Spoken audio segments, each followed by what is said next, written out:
আসসালামু আলাইকুম সবাইকে। আজকে আমরা পিঠা বানানোর জন্য প্রস্তুতি নিচ্ছি, কিন্তু প্রশ্ন হলো কেনই পিঠা বানাচ্ছি আর কার জন্য পিঠা বানাচ্ছি। তাহলে চলুন এবার আপনাদের পুরো আয়োজনটা দেখাই। সবাই মিলে পিঠা বানানো শুরু করলাম। কেউ পিঠা বানাচ্ছে, কেউ সাহায্য করছে, আর সাথে চলছে গল্প আর হাসি ঠাট্টা। পিঠাগুলো সুন্দর করে কাটা হচ্ছে আর দেখতে বেশ সুন্দর হয়ে উঠেছে। এক একটা পিঠা যেন এক এক রকম সুন্দর। সবাই মিলে যত্ন করে পিঠাগুলো তৈরি করছে।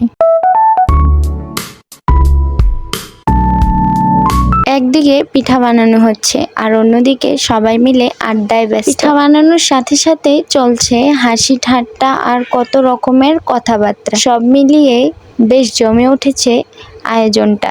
আর সবাই যখন পিঠা বানানো আর গল্পের আড্ডায় ব্যস্ত, তখন আমি পিঠাগুলোকে তাওয়াত দিয়ে সুন্দর করে গরম করে দিচ্ছি। সব মিলিয়ে পিঠা বানানোর কাজটা বেশ আনন্দের সাথে চলে যাচ্ছে।